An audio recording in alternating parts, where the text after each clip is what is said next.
Do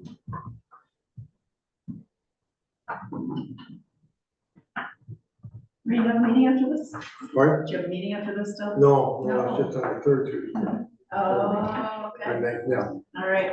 thanks for asking, man. Yeah. Well, we'll pretend like you do. How does that sound?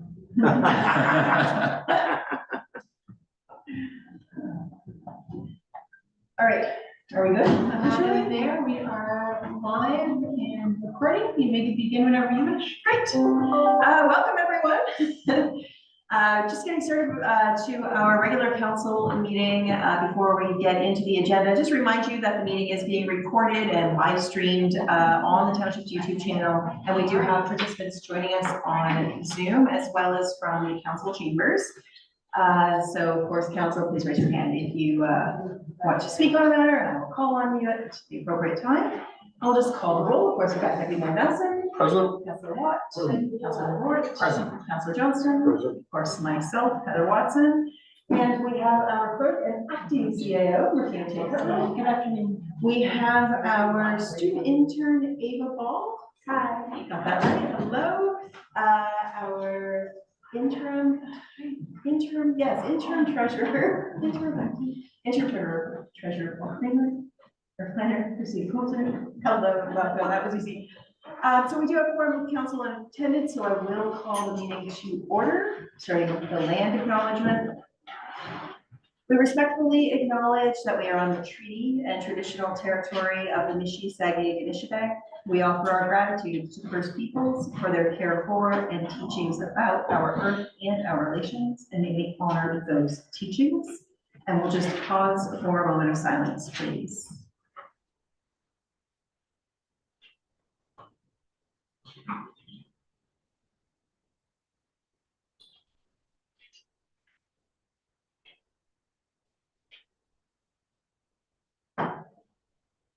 Okay, so moving on, of course, council, your agenda packages were distributed last week. I believe there's been no disclosure of pecuniary interest submitted thus far, and if there is anything to disclose, this would be the time to do it.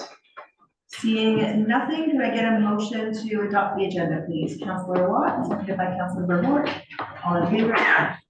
And that carries. We have item 6.1, regular council meeting minutes from March 9th. Motion to receive and approve. Councilor Johnston, seconded by Deputy Mayor Nelson. March 19th. Sorry, was there a question on that? March 19th. Oh, So March 19th. Thank you. Yes. And that's seconded by Deputy Mayor Nelson. All in favor? And that carries. On consent, we have two items. 7.1 and 7.2. Is there any item that council would like to hold to speak to later? Seeing nothing, then we just simply need a motion to receive and approve the consent agenda. Deputy Mayor Nelson, and that's seconded by Councilor Watt. All in favor? And that motion also carries. Great. Okay, on to delegations, petitions, presentations, public meetings. Section 8, we have a number of delegations and presentation and public meeting as well. So we will first start with 8.1 public meeting zoning bylaw amendment file R0624. Motion to open the public meeting. Councilor Johnson, seconded by Deputy Mayor Nelson. All in favor, and that motion carries. Over to you, Ms. Bolton. Thank you, Mayor Watson, members of council, staff, and the public. This is the public meeting for proposed zoning bylaw amendment, file number R-06-24. Council has before them report planning 2024-09 with the following recommendation. Excuse me, that report planning 2024-09 dated April 2nd, 2024 regarding zoning bylaw amendment file R-06-24 be received, and that council receive all comments related to zoning bylaw amendment file R-06-24, and that the bylaw to enact the amendment be passed at the appropriate time in the meeting.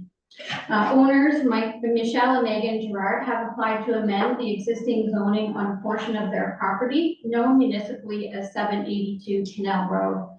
Michelle and Megan are here in attendance today.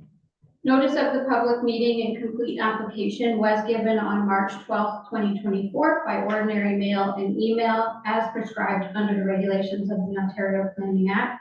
Notices were also posted on the subject property and on the township website. So the subject property is currently zoned the residential zone and the special district 95 zone.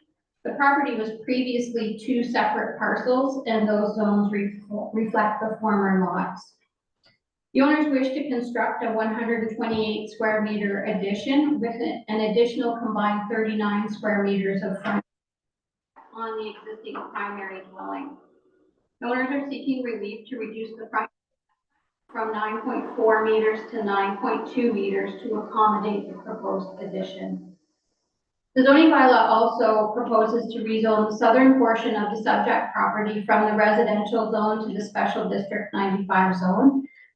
It will replace the existing text for the special district 95 zone to reduce the front yard setback, as well as to recognize the existing deficient lot area, deficient lot frontage, and the existing deficient interior side yard and deficient rear yard for the second dwelling unit. Council has a copy of the draft bylaw attached to the report. Comments that were received as of the writing of the report, there have been no comments received from members of the public. However, a letter was received from the owner of 810 Canal Road on April 1st. The owner indicated that they're neither in favor of or disagreeing with the application, but did provide a history of the previous uses of the two properties. They noted drainage issues and inquired about the septic and well servicing the two dwellings. A copy of the letter was provided to the applicant, and I do have copies available tonight upon request. With respect to those questions, as noted in the planning report, the previous rezoning of the northern parcel was done through bylaw 1992-72, and it was to permit the existing home on the subject lands for the purposes of a single-family residential dwelling, and to allow the use on the property with the deficient lot frontage and area. Just for reference, the notes in the roll file indicate that the bylaw was required because the owner wished to relocate the existing cottage to the rear of the property and construct a full basement. So council also has a copy of that bylaw attached to the report. Comments were received from the following agencies, and Bridge Gas had no objections to the application. The city of Peterborough had no comments or concerns in relation to the proposed rezoning application. Autonomy Region Conservation Authority. Autonomy Region Conservation staff review indicates that the proposed development is not located within a known hazard. Therefore, it is the opinion of Autonomy Conservation staff that the application remains consistent with section 3.1 of the provincial policy statement. Orca staff also, their review indicated that the lands were not subject to Ontario Regulation 16706, which is their development interference with wetlands and alterations to shorelines and watercourses regulation, and they indicated permits from their authority would not be required for the proposed addition. It was determined that the subject property is not located within a vulnerable area that is subject to the Trent Source Protection Plan policies. Significant drinking water threats were not possible, and a restricted land use notice was not required. Copies of those agency comments were also attached to the report. The application was also circulated to senior staff on March 12th, and there were no concerns identified by senior staff. So in summary, as proposed, the draft bylaw is consistent with the provincial policy statement and does conform to the growth plan and the official plan. And with that, I'll turn it back to you, Mayor Watson, for any questions from the public or council. Great, thank you very much. Okay, so at this point, I understand, of course, the applicants are here, but we also have just a general question if there's anybody in the gallery who wants to speak to or comment on the application that's before us today. And Madam Clerk, I'm assuming there's nobody on Zoom? That's correct. Thank you very much. Council, any questions on the application of staff? Nothing at all? Councilor Ward? If there are no questions, I would like to make a motion to close the public meeting. Thank you very much. And seconded by Deputy Mayor Nelson. All in favor? And that motion carries. So next on council, we need a motion to receive the report and any comments. And then we can get passing the bylaw. Councillor Johnston, motion to proceed. Yes. Second. Councillor Watt, thank you. All in favor? And that motion carries. So, for the applicants, what we'll do is go to item 13.1. 2024-016. So we're just looking for a motion to approve that bylaw. Deputy Mayor Nelson, second by Councilor Report. Any discussion? All in favor? And that motion carries. So there you go. One more step done. We'll get you there. Awesome. Okay, moving on then, we have a presentation from Peterborough County City Paramedics. And our chief, our new chief is here. Lectern is yours. Come on up.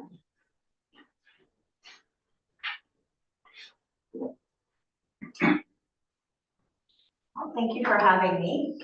My name is Patricia Longfield. I was just appointed chief of Peterborough Paramedic City County as of February 7th of this year, so I'm very excited. One of the things pre-pandemic, we would come up to the lower tier municipalities and provide you with a presentation as to the service delivery that we do for your community. And today is day one of reintroducing that. So I'm excited to write a little bit of background about us. There was two other speakers that were supposed to be here, so I am going to do my best to present both of the material. So Peterborough County City Paramedics provides emergency medical care to the citizens and visitors of the city and the county with a population of over 147,000 people with a combined coverage area of greater than just under 4,000 kilometers. We currently have a staffing of 76 full-time paramedics. Part of that is 15 community paramedics, and of that management team makes up 18. That includes 8 of our part-time road supervisory staff. We also have 3 logistics staff, 2 of which are part-time, and 4 administrators that support paramedic services. Our fleet consists of 17 ambulances, and then we have 4 administrative vehicles and 1 bariatric unit. In regards to our facilities and our locations, we have 5 base locations with number 6 being seasonal, which we staff Buckhorn from April until October.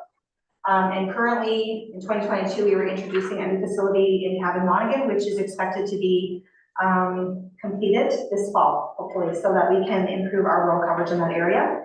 Next steps will be to look at northern coverage. A little bit about who we are as paramedics. We provide 2 levels of service, which would be 1 is a primary care level paramedic and 2 is our advanced care paramedics. Our paramedic staff go through ongoing education, which consists of 4 in-service, we call them CMEs, training sessions per year, which brings up their level of training and makes sure that they stay on top of their skills and scope of practice. Currently, we have a percentage of our highest level of paramedic, which is an ACP, 35%. With no written goal in place, we are hoping that eventually we see 50% of our staff being advanced care paramedics. Next slide.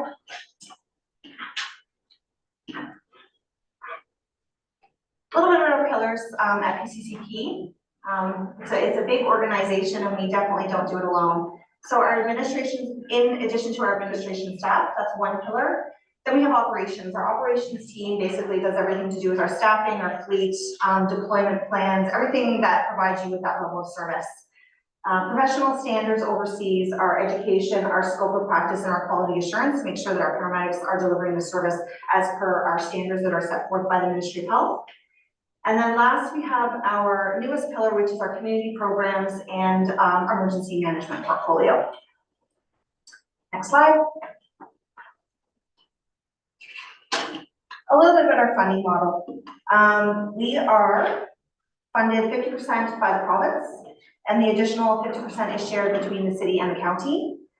Currently, that is a 56.67% that is funded by the city. And then that other portion of that 50% is 43.36%, which is funded by the county. Our current budget on the 911 side consists of 22 million. And then we currently receive provincial funding, which supports our community paramedics, and that makes up just under 4 million. And that's 100% funded by the province. Next slide. Next slide, I have a presentation on this, so I'll wait.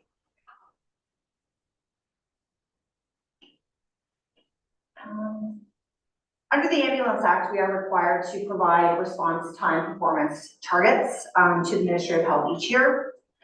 As demonstrated in this chart, you'll see that PCCP performance is continuing to exceed the targets combined for the city and the county coverage areas, except in one situation this year, which was a CTAS 1, which we missed by 1 call in 2023, and that was in our northern and rural coverage area. To help mitigate this in the future, we look at alternative deployment strategies to make sure that we're meeting these targets. You'll see in here that we dip a little bit, but part of this looking at 2023, we introduced an enhancement in June of 2023. So we're expecting in 2024 to see that with that enhancement that we're meeting and exceeding these targets. Next slide.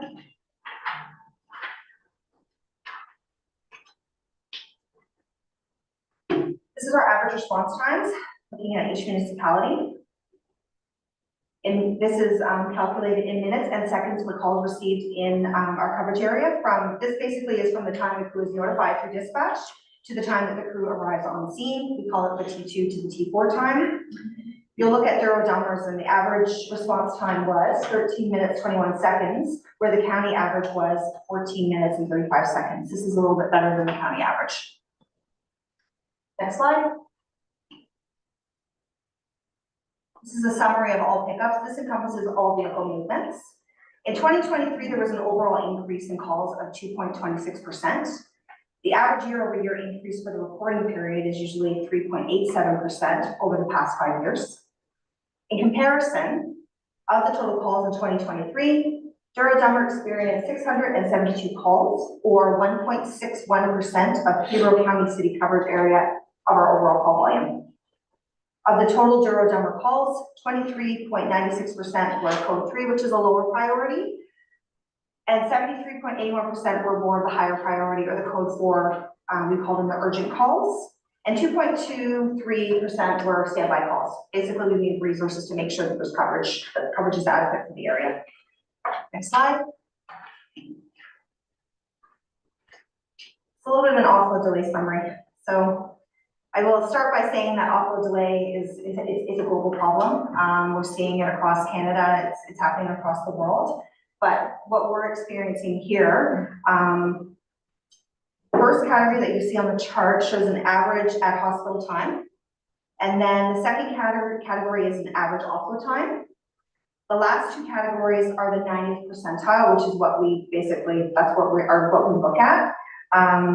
And that's our offload time. So you'll see in this chart that we have the service experience 10,343 hours. How we look at that is any unit that stays in hospital a time greater than 30 minutes. So once they arrive, they have 30 minutes to transfer care, 30 minutes to complete paperwork. So we only look at the times that are greater than 30 minutes. That leaves us with a 12.7% in our staffed hours, or an equivalent of 9 FTEs that are in hospital providing care to patients while we await transfer of care to occur in the hospital. Next slide. This is our survey that we introduced. This is year number 2. This goes out to all municipalities through social media, roadside signage, invitations. We put it through when we do hospital billing, and then we also have QR codes that are available, and it's also available on the county website. There are limitations with delivering and then bringing public awareness to this tool, but I'd just like to highlight that Douro-Dummer accounted for 2% overall of our calls. 2% of our overall calls occurred here in Douro-Dummer, but 5% of the survey responses accounted from your residents, which is great. So they are participating in that survey. Next slide. One of the satisfaction measures that we do is provisions of care. So this is everything that a paramedic provides in the way of clinical care. Overall respondents' experiences with care provided by paramedics were very positive. 90% of the county and 80% of city patients reported their care was very good or good. An additional 9% reported care met their expectations or okay. The net satisfaction was reported higher in the county at 90% as compared to the city at 88%. A deeper review of the feedback indicates concerns related to transport destinations as significantly influenced by the lower net satisfaction ratings in certain municipalities. So 82% consider care to be good or very good of the residents here in Douro-Dummer, and 9% say okay, which overall is quite positive for us. Next slide.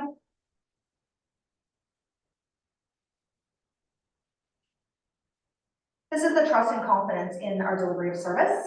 Survey respondents revealed a very high level of trust and confidence in PCCP staff and their ability to provide care at 85% overall ratings of high or very high net level of trust and confidence. The total confidence level is overwhelmingly high at 93%, with 95% city and 91% county for the combined areas. Next slide.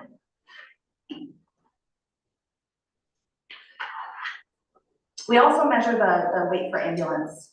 So 69% of respondents in Peterborough County and City reported that ambulance response time was as quick as was expected. Response time satisfaction is higher in the city of Peterborough at 72% as compared to the county at 66%.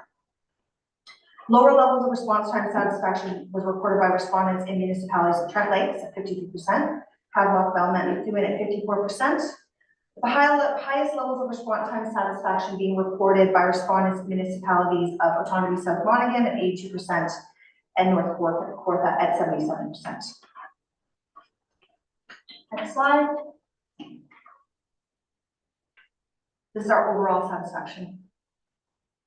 Over 8 in 10 in our patients in Peterborough County and City were satisfied with their most recent experience with Peterborough City County Paramedic Service. Next slide. So this is the 911 side of our business. I'm open to any questions that we have before I move into our community paramedic presentation. Thank you for that, Chief. Council, any questions on that? Councilor Johnston? Yeah, thanks for your program here.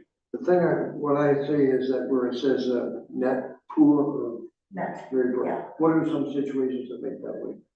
Like what's That make it yeah, for the that makes satisfaction it, survey? not satisfactory. Limited resource availability, prolonged response times. Some of those things that contribute to that are prolonged time that we spend in hospitals awful delay, moving resources around. Basically, we call it propensity to call. So essentially what we do with our resources is we position our resources based on where we expect to see that next call. That's the current model with how we position resources. It could vary from the wait time. It could vary from the comfort of our equipment, our structures. Offload delay is also a contributing factor on how people feel about their experience. If they spend lots of time in hospital, that may be one of the factors where we see lower numbers in our satisfaction survey. So when you have the ambulance at the hospital, and say there are 1 or 2 from Lakeville even in there, do some of those other areas come over and fill in a bit while they're away? We have a deployment plan in place for our resources, our existing resources, and where our existing resources are depleted, we have a shared service agreement. So basically Ontario, our resources are seamless. So yes, our dispatch center would send the closest, most appropriate resource to make sure that our area is covered. Councilor Watt? Yes, things are doing well so far for somebody that got sidelined by a couple of colleagues. And not saying this is funny, but just one of the things that when this presentation was made at County Council, in the negative side of things was how rough the roads were, so how uncomfortable the ride was, which is not really the ambulance or the paramedics' fault and like that. So it was kind of shifted off the roads a little bit, but it is a comment that was made, so it's something to take into effect that it's not all just because of the service they're getting for what's wrong with kind of thing, whatever. So it's good information to know. Correct. Yes, I agree. Thank you. Any other questions from council? Seeing nothing, Chief, carry on with your presentation. The next presentation is our community paramedic side of the house, which is new to the organization. It was introduced just around the time of the pandemic, in March of 2020. Just a little bit about the community paramedic program. It's about helping the community members who wish to remain at home And we provide them the ability to stay at home and be safe while they're home. We also ensure that they receive what they need while they're in home. The program works by having a patient referred to a paramedic service through a caregiver, hospital physician, or you can go online through one of our websites and will somebody yourself or somebody, one of your loved ones if you wish. The program is designed to provide a more efficient and effective service at a lower cost. It allows our paramedics to function outside their traditional emergency roles and transport roles to help facilitate more appropriate use of emergency care resources while enhancing access to primary care for medically underserved populations. So we do see a lot of our clientele in this program that are awaiting long-term care facilities or awaiting beds. A lot of complex care patients that have limited access to family physicians. So we're able to bridge that gap while they await access to care and or introduction into a long-term care facility. Next slide. This is just a little bit of our funding overview. Ministry of Health and Long-Term Care. Through that funding stream, we have 11 paramedic positions, 1 supervisor, and 1 administrative support position that supports the community paramedic program. Our CTS operations is our safe consumption site. This is we are contracted through Forecast, where we provide a single paramedic coverage for every day that the facility is open, and we have 2 paramedics that rotate through that facility. Our next funding stream is through Ontario Health, and this base funding supports 3 of our full-time community paramedics. Next slide. Just some of the things that our community paramedics provide that is non-traditional in the paramedic role. You'll see things like blood glucose testing, doing blood draws, point of care blood testing, some coagulation testing, and then chronic disease management.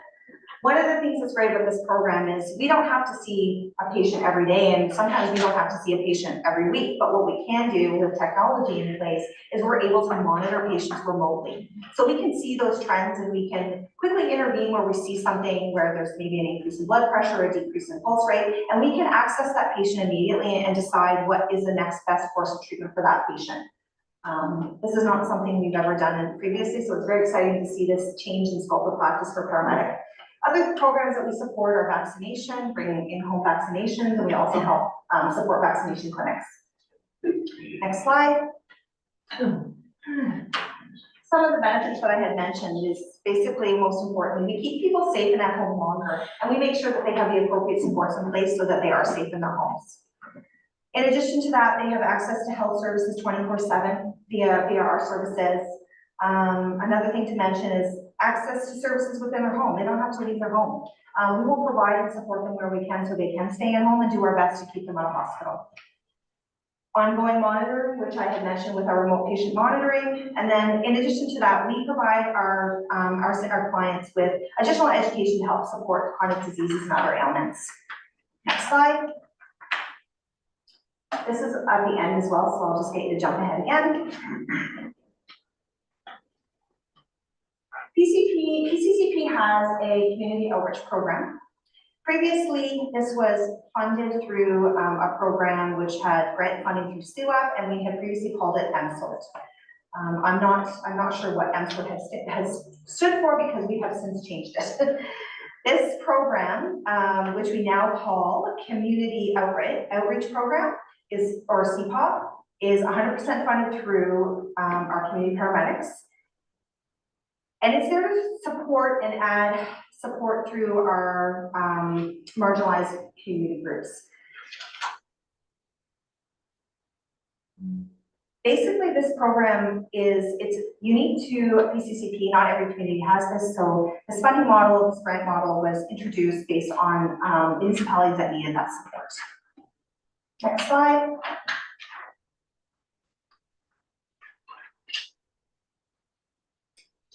This is a little bit about our performance and some of the things that we were able to achieve through the previous MSORT, which now we call the Community Outreach or CPOP. With greater than 360 individuals that we supported, and you'll see that 80 of those people were connected to mental health services, 20 of those individuals were housed, 20 persons were provided with harm reduction supplies, 60 were connected with treatment programs, 20 were entered into detox programs, and greater than 200 connected with community support programs that were needed, and then an additional 10 to 15 persons a day that we provided wound care. Next slide, please. I'm going to jump ahead, but I will caution you, the next slide is a little bit graphic, so if you have a weak stomach, I'll just caution you. It's just to show you a little bit about what we're able to do in the way of service delivery in regards to wound care. Let's take a jump ahead, next slide, and one more, please. I just wanted to show you this patient.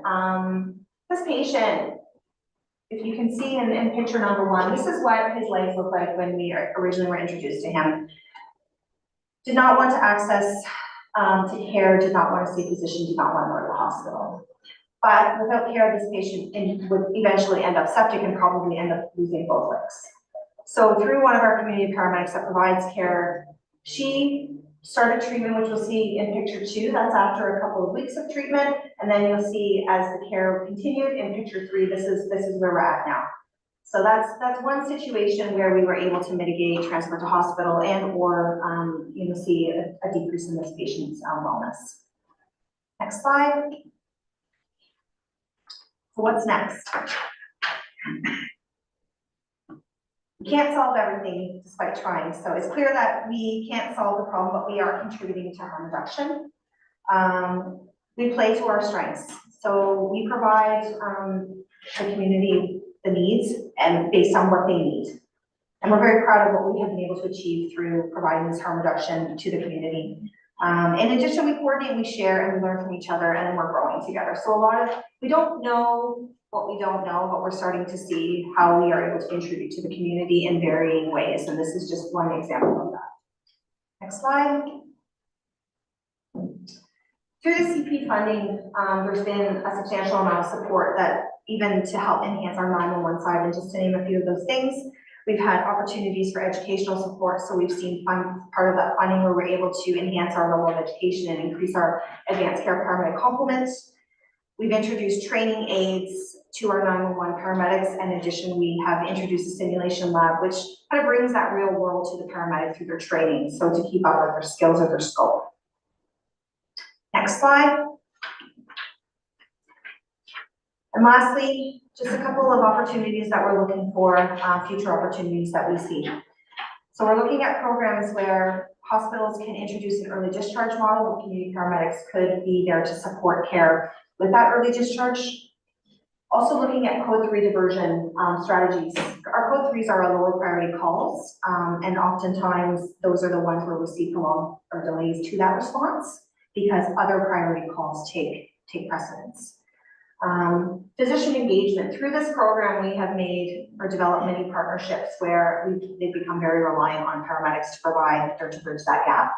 So we'll continue to work with our physicians and any other healthcare agencies within the municipality to ensure that we're able to work together collectively to provide our citizens and visitors with the care that they need. The MPDS model is a medical priority dispatch system, which is being introduced this year to our communication center, which is located in Lindsay. This will change a little bit of how we do business and provide us with a little bit more of a resource allocation, a lot more of the ability to allocate resources accordingly. Palliative care, we are spending more time supporting people that are enrolled in palliative care, so we provide them the care again in their home when they need it, as opposed to transporting them. And Suboxone is a drug that is currently being used to help with addiction to synthetic drugs such as fentanyl and opioids, and we are looking at opportunities to provide this type of treatment to people in home. So that's it. Questions? Council, over to you. Any questions? Councilor report. Through you, Mayor Watson, not a question, but thank you. This is a very, very, very interesting progression of the field for sure, and it frees up a lot of hospital space because we haven't gotten additional hospital beds in the province despite a growing population. So keeping people at home and looking after them there frees up the hospital for critical emergencies. So thank you for the work. Thank you. Councilor Johnson and Deputy Mayor Nelson. Yeah, through the chair. One thing I've heard, which isn't very good to hear, but when you go to the hospital, you have to wait, 6, 8 hours, whatever. And, I've heard different people say, don't go yourself, phone the ambulance, they'll get you right in. You find that a little bit, that maybe some people that have called for the ambulance really shouldn't be there. But, like I say, talking to some people in the public, they say that's what you should do, just phone the ambulance and they'll get you right in. But going yourself, you're gonna wait 6 or 8 hours. Through you. The yes and no. So I will say that, given the limited, right now, there's an issue of aging population, not enough primary physicians available to provide the level of care that people need. So I find, actually the data tells us that more often than not, people will access 911 because they have no other choice. It's not necessarily whether they need to go or, whether it's urgent or non-urgent, they have no other options. So they need to access 911 to get that level of care.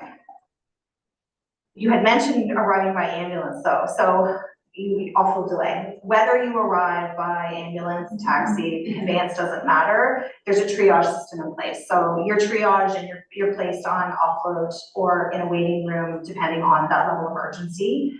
And there may be patients that will come in and just push you down in the line. So that's sort of how offload delay started, is when we were arriving at hospital, people were accessing 911 so much, believing that, go by ambulance, you're going to be seen faster. In fact, that's not the reality. When you go by ambulance and you're triaged and you are not necessarily the most urgent that needs to be seen, then we wait with you.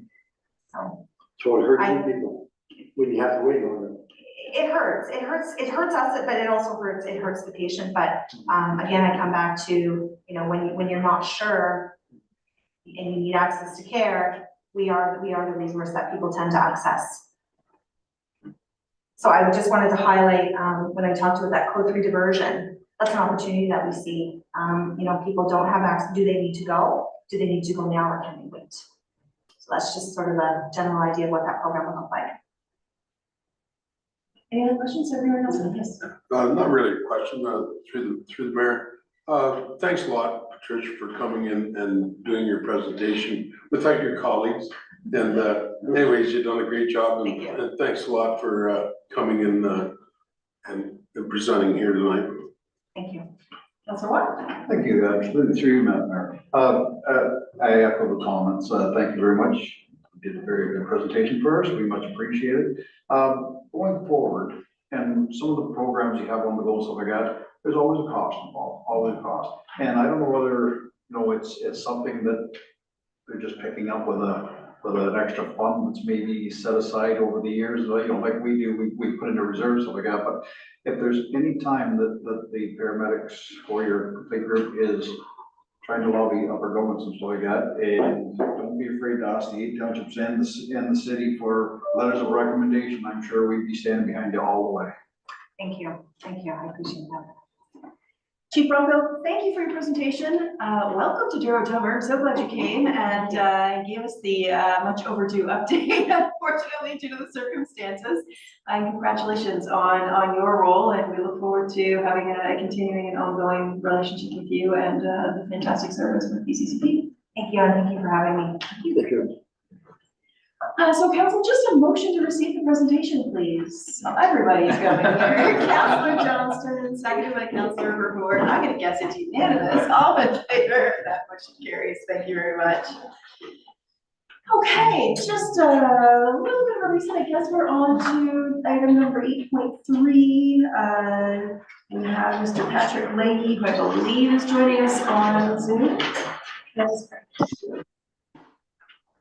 Okay, thank you, Council, and I appreciate you receiving me by Zoom this evening. Can you hear me all right? We can hear you, we can't see you, but I think that's because you are, oh, yes, okay, we're good.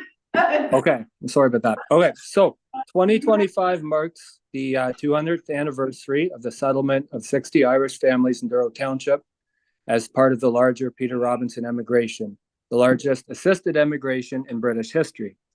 These 60 families form the basis for the community we have today, contributing to the social, economic, political, and cultural development of the Douro community we have around us now. Major celebrations were held to mark the milestones of 1925 and 1975, with planning underway in Ennismore, Downeyville, and Peterborough, who also share in this heritage. A group of community members have been meeting to plan our local commemorative celebrations for next year. We will be holding our major events on the weekend of July 4th to 6th, 2025, featuring dramatic performances, historical demonstrations and workshops, children's activities, musical concert, community dance, and a commemorative mass to follow on the Sunday. We wish to inform council of our plans up to date and keep you informed going forward, and would welcome any questions at this point. Short and sweet. Thank you so much, Patrick. Council, any questions? Councilor Watt. For you, if I could, Madam Mayor. Thank you very much, Patrick. Always great to get the community support for events like this. I'm sure the township staff knows somewhat of what's going on with it, or will be updated to make sure that everything's done according to the way it has to be. And I mean, that's just a formality nowadays, that we want to make sure that all safety and everything else is covered for these events, but much appreciated. Thank you very much for looking after this and your group. Thank you. Any other questions or comments from council? Seeing nothing, I'm sure, Patrick, thank you very much for your work in this and probably the many volunteers who are going to be putting this together. It's a significant event for the community, and certainly, I know you and I talked prior, but if there is anything that we can do as a council in the municipality, we would be happy to do what we can to support you. And of course, you're aware that there is the events committee that can perhaps support and help you in some way. And also the community grant program might be something that your group might be interested in, but certainly reach out if there's anything that council can offer. Thank you very much. Thank you. So simply, council, just a motion to receive that delegation. Deputy Mayor Nelson, seconded by Councilor Vervoort, all in favor, and that motion carries. Okay, moving on, we have a delegation 8.4 from the Morton Medical Center regarding the 2022 financial statements and community grant application. So folks, if you want to step up, please.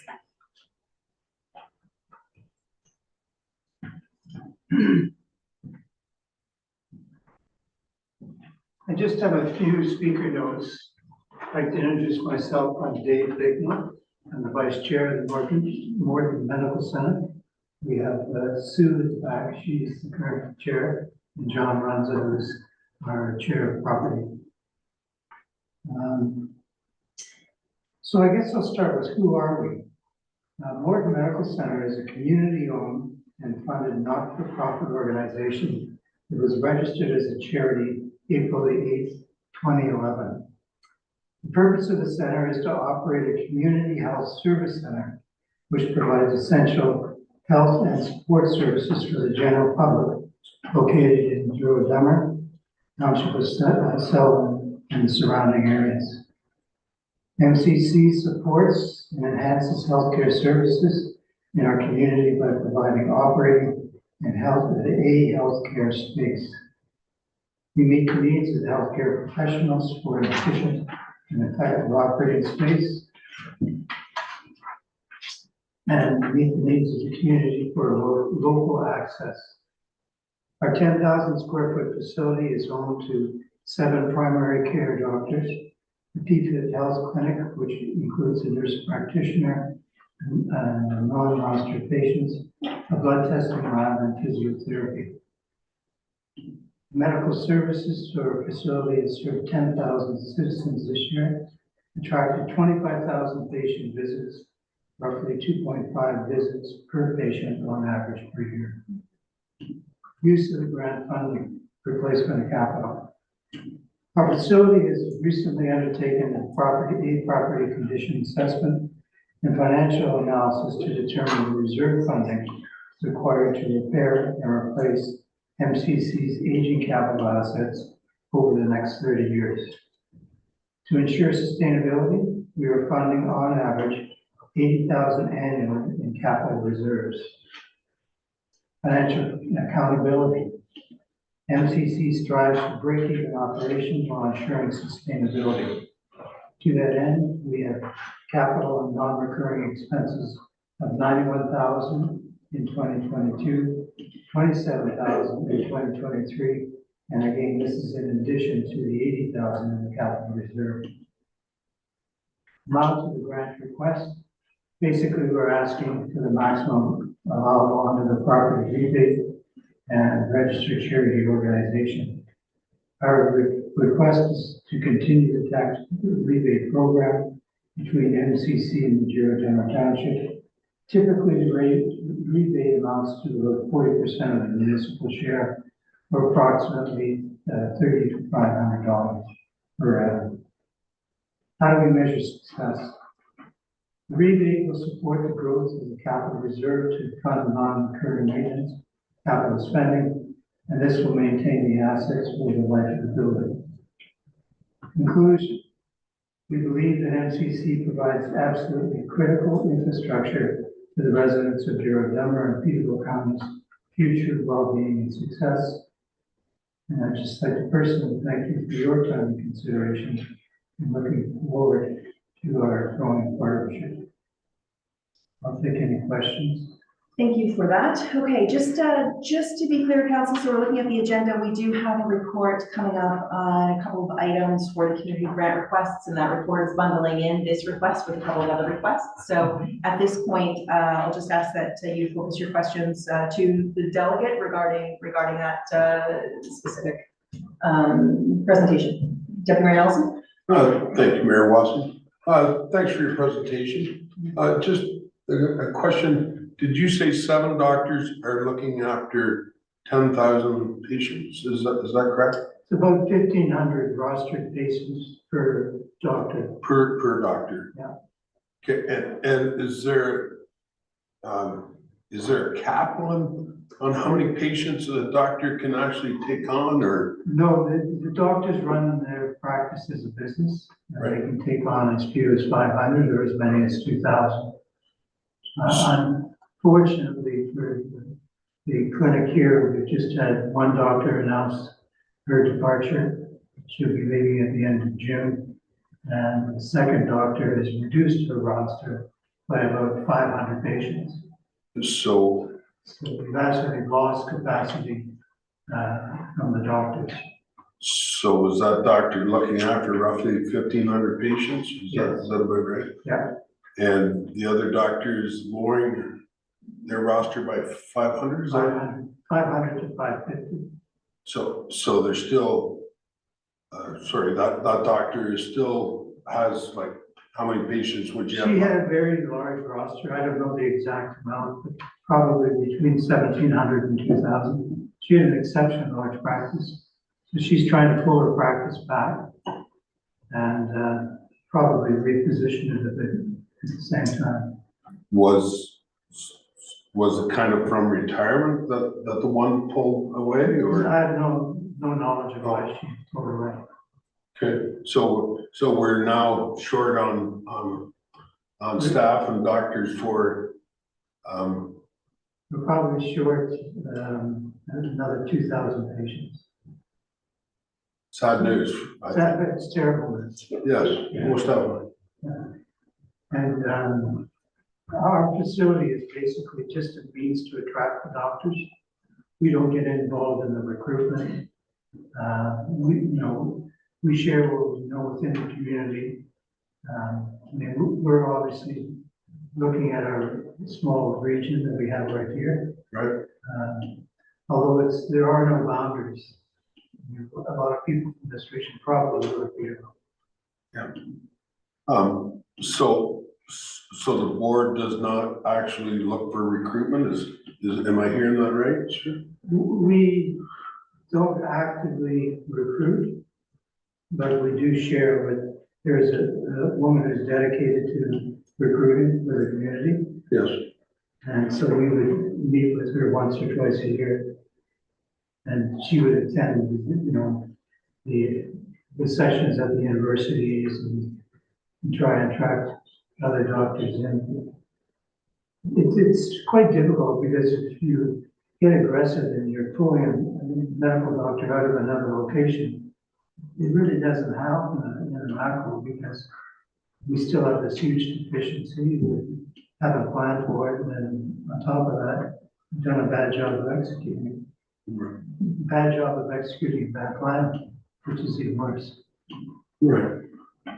Okay, thank you for that. Mr. Bacon, I'll just pick up where Deputy Mayor Nelson left off before I ask council for additional questions. You mentioned the doctor recruitment piece, and obviously that's a very hot topic. Yes. You know, we know that there's a lot of, I can't remember the word that they use, unhoused doctors or unhoused patients who, unattached is the word, right? Unattached patients. So when you say that, you know, I'm aware that Lori Ritchie is the community doctor recruiter that the county is working with. So is that the person that you would typically be working with? I know she's relatively new in the role. Yes. I feel that we had a request, I met with Dr. Ritchie, I believe Dr. Nelson, Deputy Mayor Nelson. Also, was part of that discussion, and, in that meeting, you know, it was understood by us that for her to get an understanding of what the needs are and the capacity is within, the Morton, Medical Center, we should probably sit down and have a conversation to understand how many doctors and what their numbers are, what their capacity is, and, you know, maybe there's not even physical space in the facility to attract a new doctor, but it seemed like she didn't have a lot of answers to those questions, and we didn't. So I believe a request was sent through to your organization to have that meeting, or facilitate that in some way. Are you aware of that? We did have a meeting We have met with Lori Ritchie. with Lori, but not specifically on. Okay. Okay, that's fair, because I feel like personally, I don't want to, I know you're here because of the financial statements in the grant. And I think that, you know, as elected officials, we hear a lot from the community about unattached doctors and the need for, or unattached patients and the need for doctors. And it would be helpful to be able to have some sort of conversation with your group so we can perhaps work together to facilitate that.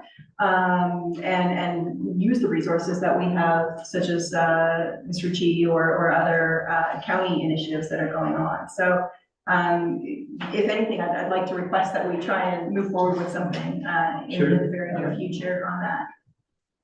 And through you, Mayor Watson, just something a little further on that is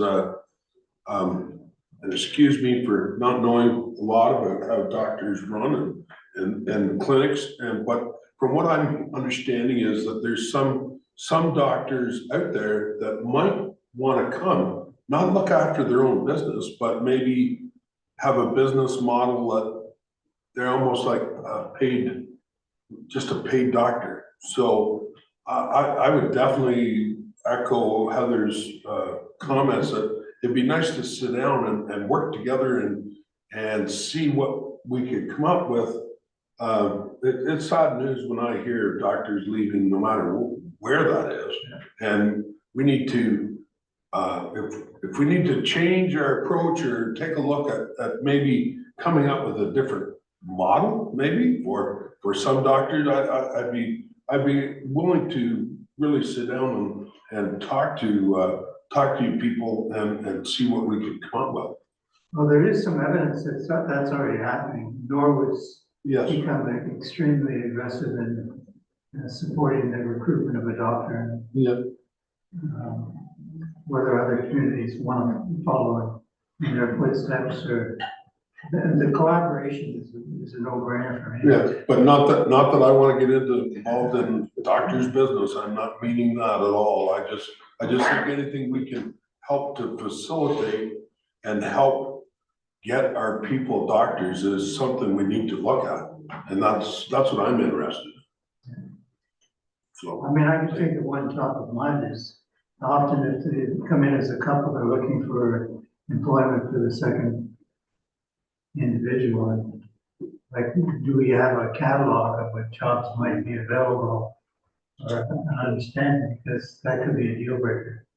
right. Well, I think Lori could definitely help facilitate some of that as well. But I'd be very much interested in sitting down and collectively talking with the board and seeing what we can do to facilitate and help retain or get more doctors and whatever we need to do.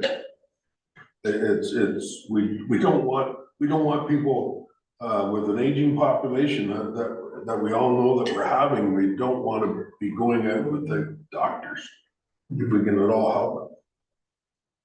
And certainly, just to echo that, you know, at the county level, of course, because Deputy Mayor Nelson and myself are sitting at county council, you know, we're hearing from our county colleagues and through staff, you know, the great efforts that they're taking to attract doctors currently. There's a lot of pressure on, so certainly employment for their spouses or their partner is quite important. And I know that there's been some good efforts made in very recent months. So I think if anything, one key takeaway with the group right now is let's try and schedule a sit down with the right people on your side and council and staff to figure out, members of council rather, to figure out whether or not. So will you reach out to MC, or who should we contact? Madam Clerk will take care of it. I think that there is an open request that's sitting out there. I'm just not sure whose desk it's sitting on, whether it's on the county side or on your side. So we'll track that back and then see what we can do to pick up that conversation. Sure. Great, thank you. Any other questions from council, Councilor Ward? Certainly, thank you, through you, Mayor Watson. So many honorifics. Thank you very much for the presentation. Kind of going off that topic and switching over to some questions on the financial statements. I've just got a few questions on. Sure. On the revenue line, facility rentals of $217,000, is that essentially the rental? It's a rental from the doctor. From the doctor's professional corporations paying to the facility. Okay, so the doctor pays, or the doctor's professional corporation pays the rent. Management fees of $85,000, is that for management? It's for property management. We're basically a virtual organization. We have no employees. Okay. So we have an engaged board of directors. We each have some piece of the governance model. Okay. And then the 85 is for the property manager. Okay. So he'll look after the contract administration, snow removal, gravel, whatever. What about the kind of the day-to-day work of booking client? I guess all of the admin work, is that done through? That'll be done through the doctors. Through the doctors, okay.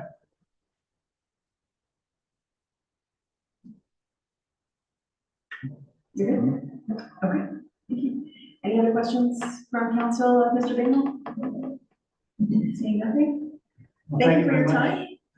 Thank you for your volunteer efforts, to you and the board, for the work that you do. And yeah, we'll look forward to having some conversations down the road. Thank you. Okay, Councilor Water, you do motion to receive. Thank you very much. Seconded by Councilor Johnston. All in favor, that motion carries. I am on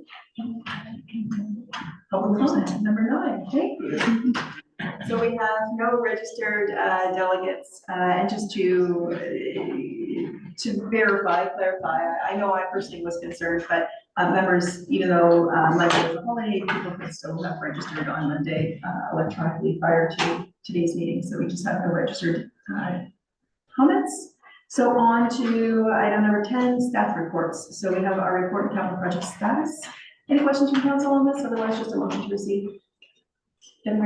Also move it. Nobody has any. Councilor Ward? Second. I'm just gonna slow y'all down. Any comments on the group? Comments or questions? No? Great. All in favor? That motion carries. Thank you.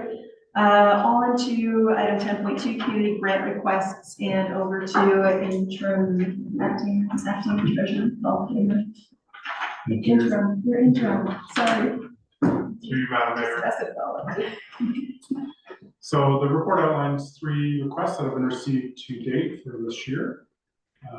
The first one that we received was for a Inspire Women's Portrait Project. What ultimately happened is the grant was awarded as per policy, as staff felt it met the criteria. And it was under the threshold for it to be approved by council.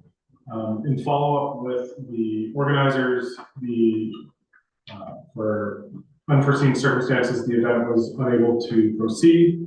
And we have been in communication with the organizers to receive the grant back from the organization. For application number 2, it's related to Morton Community Healthcare Center. There is history, a little bit of history in the report here. Their application was also attached, and they also just made the delegation. And application number 3 is for the Warsaw District Lions Club, who are requesting the 2024 property tax amounts, which would be approximately $1,324. So for application number 2 and 3, staff, as per the policy, staff do need guidance from council. Great, thank you very much.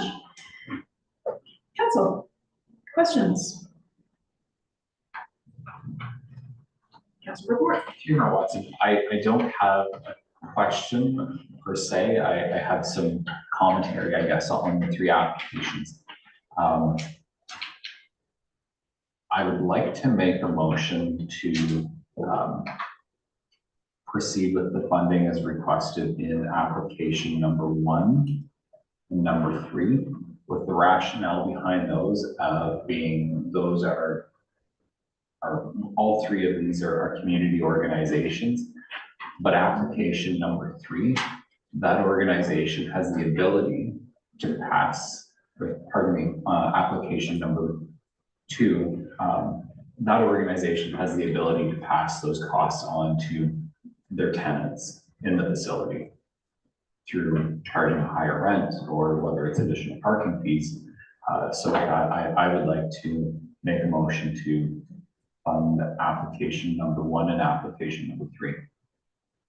Thank you, and just a clarification on that, Mr. Kramer, we don't need to move for application number 1, is that correct? Because that was Okay. flow through. Flow through? Yeah. Okay. So application 3. Application 3, okay.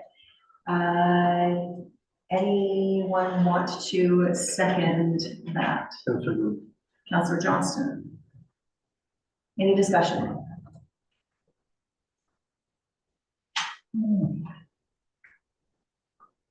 Deputy Mayor Nelson?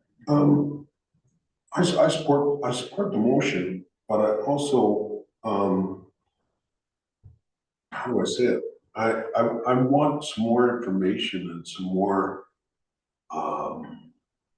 talks with the other applicant before we shut the door on that. I agree with the motion and, and I'm fine with that, but I think at maybe a future time, I think I'd like to see that maybe come back, if that's a possibility. Right, it's possible.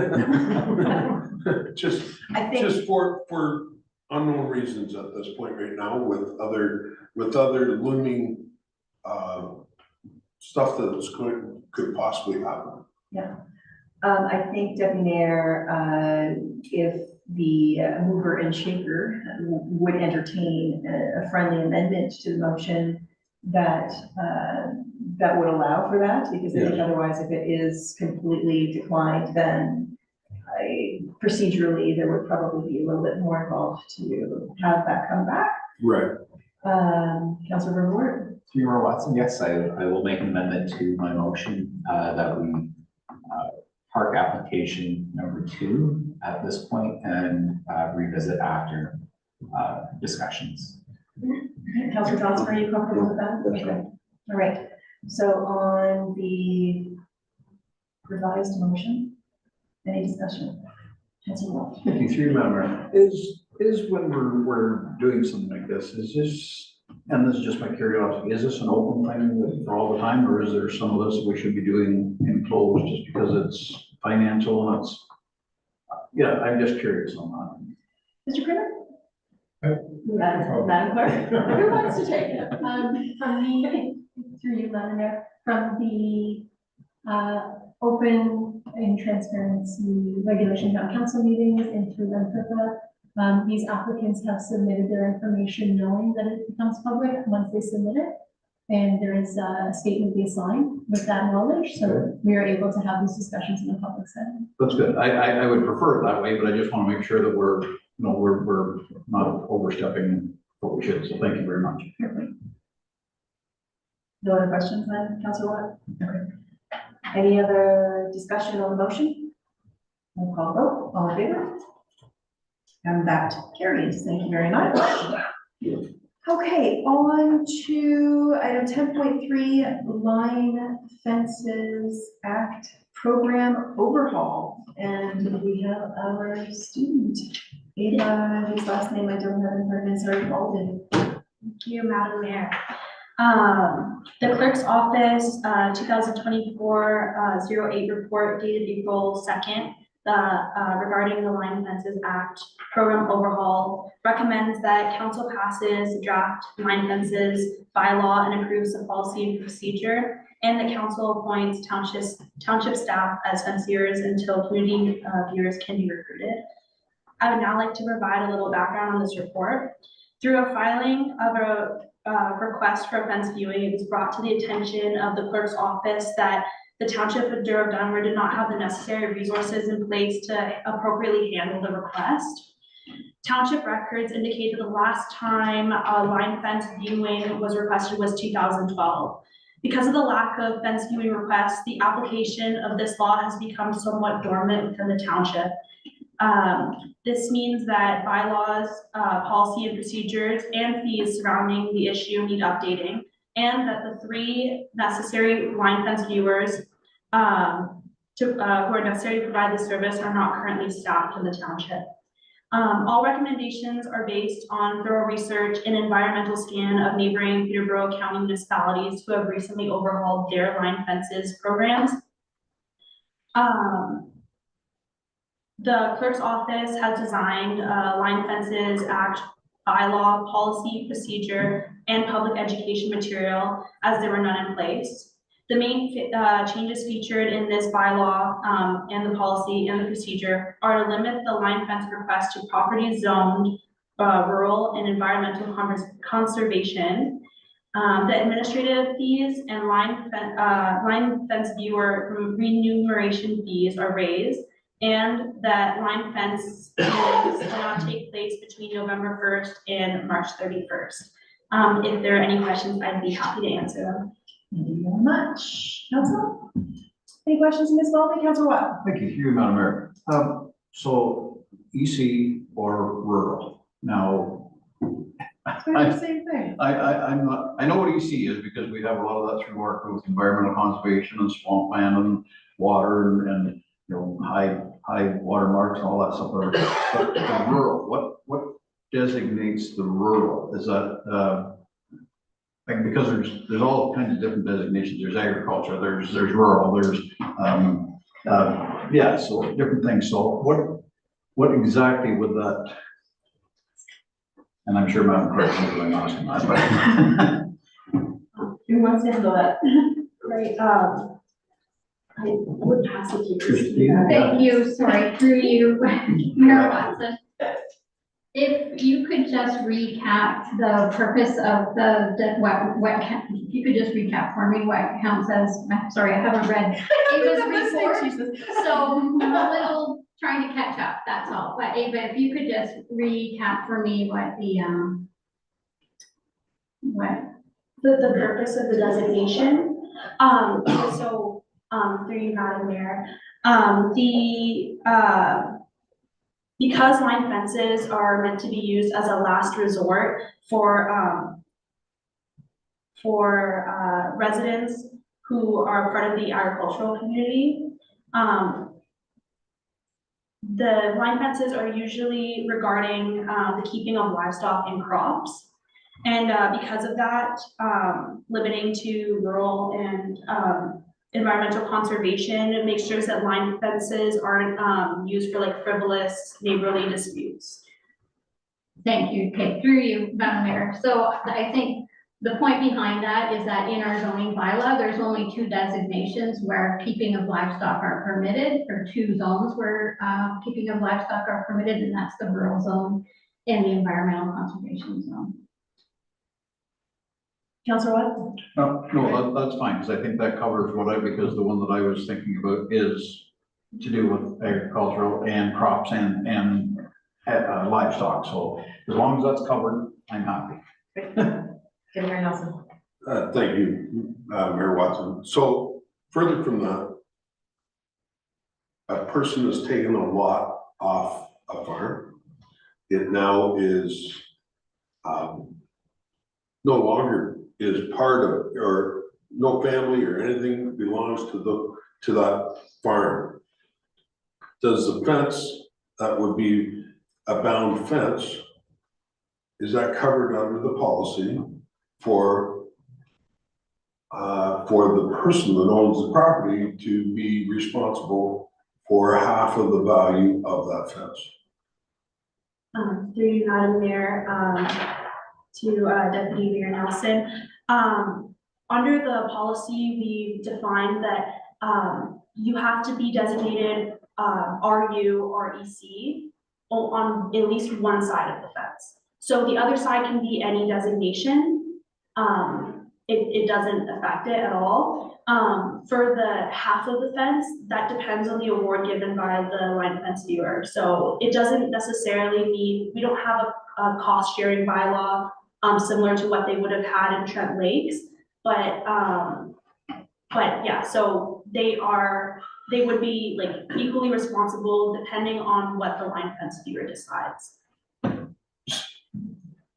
So, Madam Mayor, but my question still stands. How is somebody, say I come and I buy a piece of property, or I buy the house and I buy a lot, and am I going to be under the policy bound to, if my neighbor has a farm and he has, this is kind of how it always has worked in the past, or most times, most neighbors do this, if your neighbor, you bought a property that bought it around your neighbor and he had cattle in there, well, you were obligated to pay for half. Most times you could work it out between your neighbor, but they were generally required to look after half of the fence, or not, if you understand what I'm saying. Do you understand what I mean? I think I understand what you mean. You're saying just, I think what you're referring to is not covered under our policy, because this is specifically for like the Line Fences Act in and of itself. That would be more of a private matter. Yeah, I can also pass it to our clerk. So as Ava was saying, to you, Madam Mayor, the Line Fences Act is the act of last resort. So if property owners cannot agree on the maintenance and the cost sharing of a fence, they can't come to an agreement themselves. They try mediation doesn't work. The Line Fences Act is the act of last resort, in which case they can make an application to the township. We would send out 3 line fence viewers who are neutral parties. They would view the property. They would view the fence in question. They would analyze the use on both sides of that fence.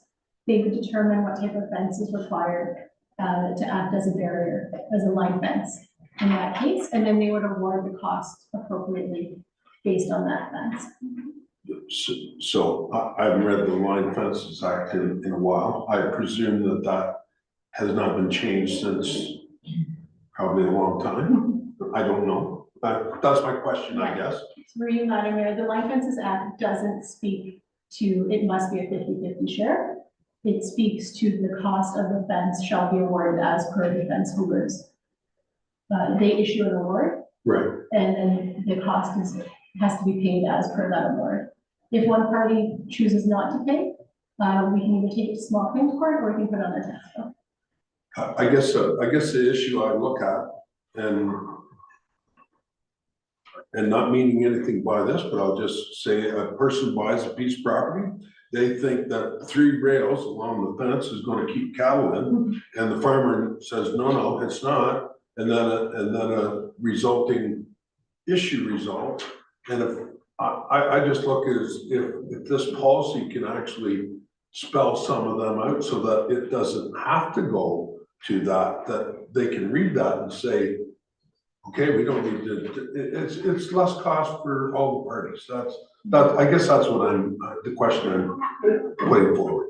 Before you answer, Madam Clerk, so are you suggesting that the policy should prescribe the types of fences that people are installing so that before it gets to that line, it sucks? I don't know if we want to be in that business. No, I'm not, I'm just not sure what you're. I'm just saying that there is a mechanism that they can go forward and it's not designated that they are not responsible for somewhat of their cost of that bound fence. That's what I'm getting at. Through you, Madam Mayor, there is a way that we can ensure a 50-50 split on all fence requests. We would need to bring a second bylaw into place, a cost sharing bylaw.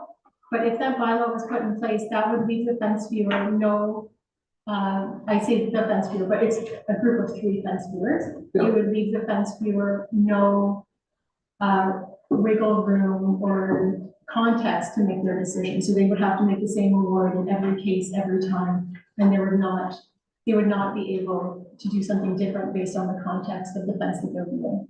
So Okay. council may not want to do that because it bounds them so rigidly to make a decision. Okay, so, but that property is not out of the fence viewer looking at it and saying, we're gonna make a decision on it. So through you, Madam Mayor, part of the fence viewer's role Right. is to consider the nature of the fence, the properties on both sides of the fence and what their various uses are. You know, maybe perhaps one is a soy farmer and one is a dairy farmer. The dairy farmer has a greater need for that fence to be secured than perhaps the soy farmer does, or vice versa. And that's the job of the fence viewer, to make those determinations based on their knowledge of agriculture, fencing, surveying, and other such matters. So that's why we have those experts in fence. Good, thank you.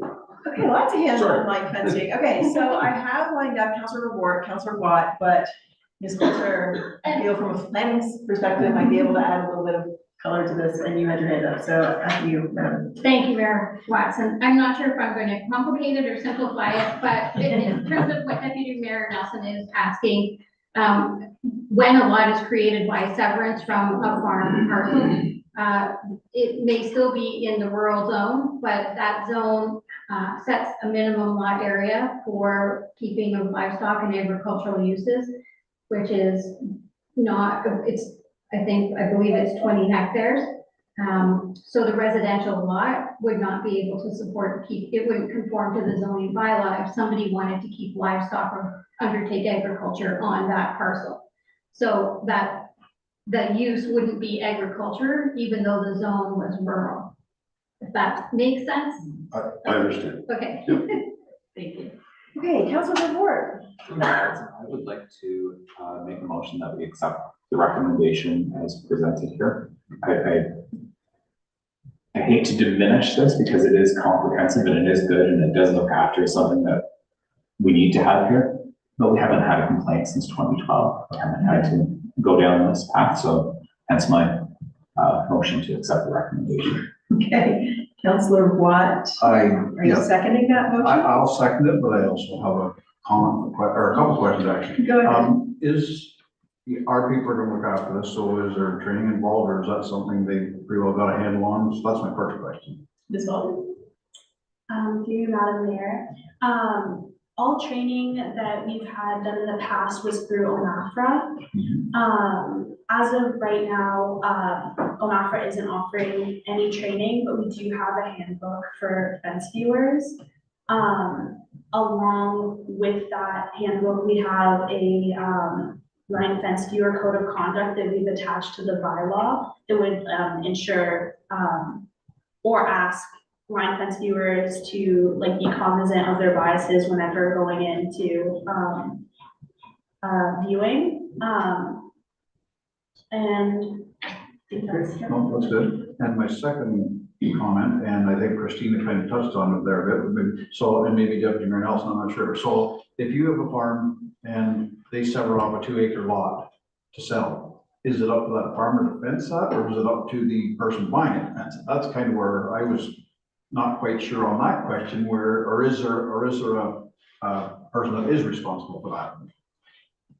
Through you, Mayor Watson, I can just say that the zoning bylaw doesn't require anyone to fence their property. So if somebody chose to fence their property and they were to call in, we don't have any parameters around fencing requirements. We would generally say keep it on your own property if you want to make sure you have a survey and keep it on your own property. And why I asked that question, because if it's an agricultural with cattle and horses, stuff like that, you certainly don't want them coming into your backyard feeding.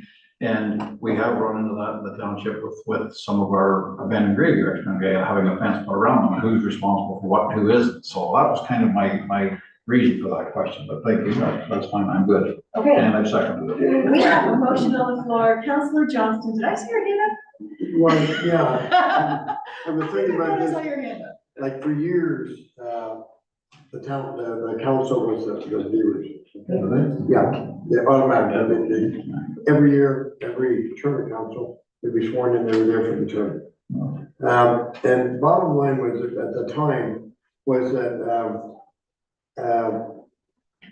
you basically would try to get along with your neighbor and work, both of you work together on that fence. Now, of course, if someone wanted a big wire fence and we only got some logs sitting there, I guess they run into problems. But at that time, they always said, you know, you have to fix it to keep your animals in, not the neighbor to keep them out. It was you to keep them in. But on the other side, they always tried to get the farmers to work together. And as you say, we never really had too many complaints and too many people that came to us. The landowners usually work together. But, that's the way it used to be. Must have been before my time, council. Her dad was one of them. Thank you for those wise words. So can't we all just get along? I want the job. There we go. Awesome. All right, so we've got a motion on the floor. Everybody's had an opportunity to speak to it. All in favor? Thank you. That carries. Ms. Baldwin, congratulations on getting your first report passed through council. Good job. Okay, on to item 10.4. We have a request for appointment to the library board. Madam Clerk, over to you. Thank you, Madam Mayor. This is a request that came before me. The library board is short one member. They have a minimum requirement of 5 members, but they like to have 6 in case there is issues with quorum, or they want to have a more diverse range of voices. We have received a request from a member of the public, Tina Friggin, who would like to be appointed to the board. I have passed that information along to the board. They have their own meeting to discuss it. They come back to me. They would also like Tina to be appointed, as it is council's responsibility to appoint library board members. I'm now bringing it to you to make the final appointment if that's council's wish. Thank you very much. Councilor Watt? Yes, I would approve the recommendation. Tina came to us, from what I understand, from our CEO of the library, and she seemed to be one that will fit in very well with us and very eager to join up with us. So, yeah, I think it's going to be a great thing, and we have a meeting next Tuesday morning, or sorry, Tuesday afternoon. So that'll be a good time to break her in. Great. Anyone to second that motion? Councilor Ward, any discussion on the motion? All in favor? That motion carries. Thank you very much. On to correspondence. We've got a few items here. We'll do one by one. So we've got item 12.1, the municipality of Wawa regarding pausing advancement on proposed 413. What would council like to do on that? Councilor I'd like to make a motion to receive. Anyone to second that? Councilor Watt? Any discussion? All in favor? That motion carries. Item 12.2, Town of Bracebridge regarding the Ontario New Provincial Municipal Fiscal Framework. That's a mouthful. 2 times 5. Right? Yep. What would you like to do with it? I'd Councilor Ward? like to make a motion to receive and support. Anyone want to second that? Councilor Johnston, any discussion? All in favor? That carries. Item 12.3, County of Prince Edward County. Call to action to meet the deadline for AODA or accessible material by 2025. Anyone else? Move to receive. You want to second that? Councilor Watt. Questions, comments? Discussion, questions, comments? All in favor? That motion carries. Thank you very much. On to our bylaws. Of course, we already have done item 13.1. So on to 13.2, the official adoption of the bylaw for the Line Fences Act. Councilor Watt, second, Councilor Johnston, all in favor? That carries. And then bylaw number 24-18, appointment of fence viewers for the Township of Douro-Dummer. Debbie Nelson, Councilor Herbert, all in favor? That carries. My name's not on that list, right? No. That's right. The good fences. I will rise to serve if need be, but I know it seems pretty technical. You ever roots? Could be electric fence. There you go. Good fences Goodness, make good I'm neighbors. terrified of electric fences. Okay, so no reports derived. Any notices of motion? Nothing has been sent through before. See nothing further. Announcements, council. Any announcements? You remind I just wanted to tell the public and you people already know it, and this is maybe from Tina. And we are having our Lions, is having a roast beef dinner and auction, May 4th. And the dinner's at 6 o'clock. We're selling tickets, we're a limited amount of tickets we're selling. So anybody interested, can get a hold of, I guess, one of the Lions, which I don't mind ever. And tickets are $25 each for the supper. And there's a live auction. To let people know about this, and it's in Warsaw. How often, you know. Thank you for that, Councilor. Any other announcements?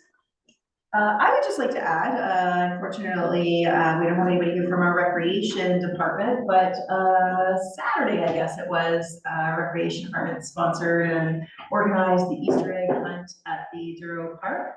There were just under 150 kids, not including their parents, like just the kids, 150 kids out. Record number of attendance. We were concerned there that there might not quite be enough chocolate for all the little ones. So it was so great to see the community come together, and we pulled in a few favors and made the weather perfect too, you know, just to make that extra special. So thanks to the recreation department staff for their efforts, and yeah, it's just a great event to see.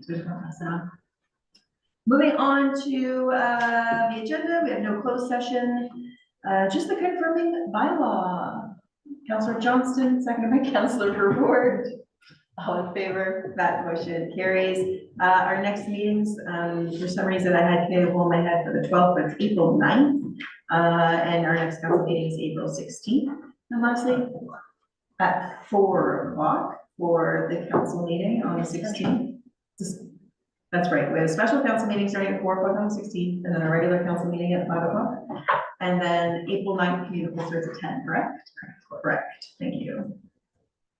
Awesome. The motion to adjourn. Deputy Mayor Nelson, second by Councilor Watt. All in favor? That carries. Thank you.